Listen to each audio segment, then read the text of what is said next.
Hey everybody, I'm Ebony. This is Ebony's Creativity. Thank you so much for joining me here on the channel. Today what I have for you is a tour of all my DIYs and how they are in use within my home. If you have any specific questions about any DIY that you see, please don't hesitate to leave me a comment. If you just want to show me some love, leave me a comment down below. Please don't forget to like and subscribe to my channel. And I hope you enjoyed the video. Thank you so much for watching. All right, so here's the first DIY I want to show, and it is this built-in here.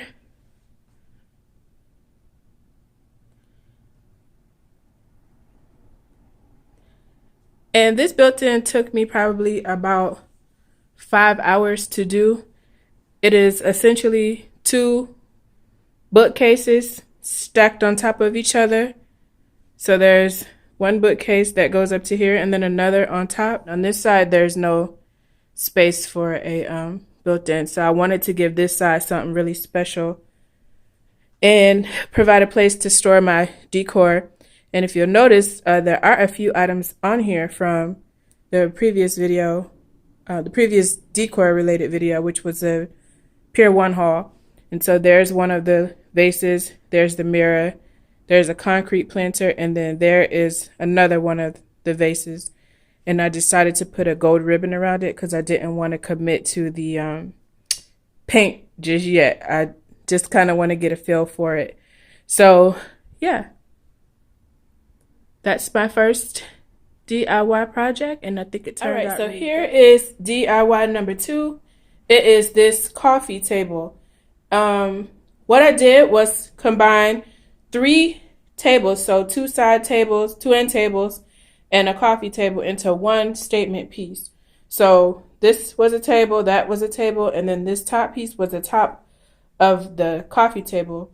So I just decided to take the legs off of that and put it together. I like it much better like this. I was going for a tiered look, and so I think I achieved a pretty nice table, and really I didn't spend any money. So that was awesome.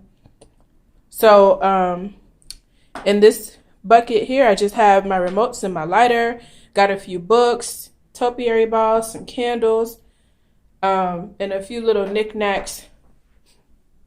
So yeah, this table was pretty easy to make, and the black that you're seeing is chalk paint. I just rolled chalk paint underneath on the bottom of each piece of glass, which was fairly straightforward, and then I put a piece of marble contact paper on the top part. But I decided that I didn't want the marble to show because there's already a lot going on in my living room. So I just turned the piece of paper upside down. And so here is how that looks, DIY number 2. All right, so projects 3 and 4 are here in my bathroom, my guest bathroom rather. And what I did in here was the marble contact paper on the sink area, which I'm thinking to change because I saw one that had more black in it. And this one does not look like it did on Amazon. I thought it was more black and white, but it has a grayish, bluish kind of hue to it. Don't know if that's coming across on this camera, but yeah. But it's okay for now. I mean, it's good enough for now, but I'm going to be changing that. And then the floors, it was brown tile. So what I did was I put 2 coats of Zinsser, the white primer. Then I rolled a stencil out. I got the stencil from Michael's, 50% off. I think it was maybe $12 or something like that, 10 or 12 bucks. And then I did 2 coats of polyacrylic over top of the stencil. I know there are some imperfect areas, but I have a rug that's usually in here. I just moved it for the purposes of this video. And I don't think I could have gotten it any better if I tried. So I'm okay with the way it turns out. I like how it looks. And it's hard to get all the way to the floorboard with the stencil because it was kind of big.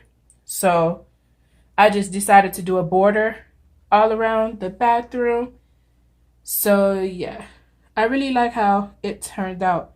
I think it does give a lot of visual interest to this bathroom. It's a small bathroom, but you know, it's still a nice bathroom. So this is DIY's number 3 and number 4.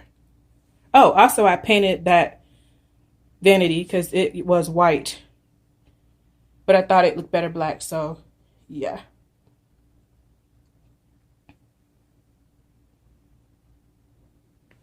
So the next DIY is this headboard. And I made this headboard out of a piece of cardboard and a curtain. I wanted the tufted look, but couldn't afford to buy one at the time. So, and there's some foam inside of it. So when I moved into this house, there was a huge roll of foam already here. That curtain is from the thrift store, and the buttons were actually on the curtain. It had like a cuffed look on it, and the buttons were to keep the cuff up. So I just kind of reused what was already there. The back part is a piece of cardboard, and it's actually just nailed to the wall. So this was kind of one of my earlier projects that made me feel like I really was good at DIYing. Pardon the bed, I had some guests not too long ago, so this is not how I would make it up, but it's made up. But yeah, so I could replace this headboard, but it kind of holds a special place to me, because like I said, it was one of my earlier projects. So if I can get a little bit closer, this is how it looks. So yeah, that is that one.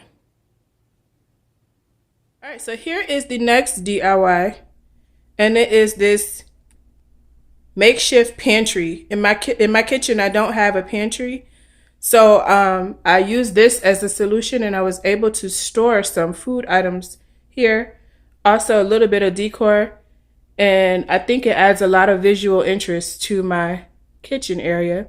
In case you're interested, the eat sign at the top came from Cracker Barrel.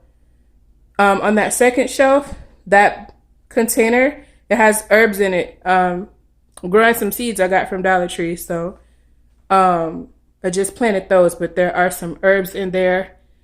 And then the glass containers, they came from a discount store in my area. It went out of business, so it's no longer there, but you can find those jars pretty much anywhere. I think they even sell them at Dollar Tree. And there's just some labels on them that I got from Michael's for a couple bucks, 50% off.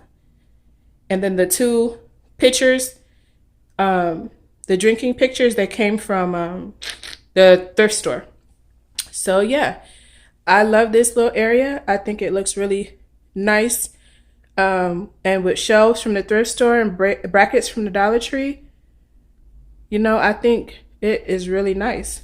And it's also functional because I'm able to store food there that you probably have in your pantry if you have one. So yeah, here is this area. All right, so the next one is the Mac Daddy of all my DIYs. It is this built-in banquette here. And I am the proudest of this DIY. I did not know that I had the ability to build substantial pieces and make this kind of impact, but I saw this article here, and I still have it, in HGTV magazine, and I loved the look of this built-in. So I just decided, and how the table is kind of industrial. Most stuff in my house is mid-century modern, but I love the look of this kitchen. So I priced it out and was not about to pay what people were charging to do this for me. So I know the paper is a little wrinkly, but I kind of have it just for my bragging rights. And of course, there's a style with pillows and such, but I may bring some in here too, because it's kind of a lot of masculine, and I'll bring in some feminine touches with the textures of the pillows and stuff. But yeah, here's the article that I saw in the magazine. And this is what I came up with. This is my version of that. Not identical, but you know, I really like the way that this looks. It did not cost as much as I thought it would. I would probably say it was somewhere near and around $200 for the wood and all the support and underneath. It's built pretty solid. It doesn't squeak or bend when you sit on it. So yeah, and that table, it is just 2 legs and then a top. I'm going to be changing the top. That top is not easy to clean. I've put a lot of coats of polyacrylic on it, but it still is not slippery enough to where you can easily wipe it and it gets things snagged on it. So I'll be changing the top on that table, but you know, right now it looks really good together. And this sign, sometimes it's hard to see. Showing up pretty good on camera. It has a little bit of a glare at the bottom, but I just used the leftover wood from this to make this sign with the scripture on it. Not sure if you can read it, but it's Acts 2:46. And I should have done it in a lighter color, but in person you can see the words pretty good. So, you know, I wasn't too pressed until I put it up on the wall and realized that it is a lot of darkness in this little nook over here. So I may change the sign or I may leave it. On the twine on the sign is just Dollar Tree twine, and the gold accents are just thumbtacks from Dollar Tree. So, and the scripture is from Hobby Lobby. So yeah, I tried to give it a little distressed look. I have not mastered that technique yet. I've gotten better since I did this sign, but you know, my DIYs mean something to me. And when I get better, I don't necessarily go back and change what I've done previously, because to me, it's kind of like showing my growth and my new skills. So I could make this sign pop a little bit better, but in person, you can read it just fine. And I love the scripture, and it's appropriate for a kitchen. It's talking about breaking bread. So yeah, here is this area. If I had to guess, if you wanted to make this sign from scratch, the twine is from Dollar Tree, like I said, and the thumbtacks, and the scripture, I want to say it was somewhere around maybe $10 at Hobby Lobby, maybe $8 or $10 or something like that. And the wood is really cheap at Lowe's or Home Depot. So you can get a couple of long boards and just get them cut in half. And yeah. So let me give you another look at this area here.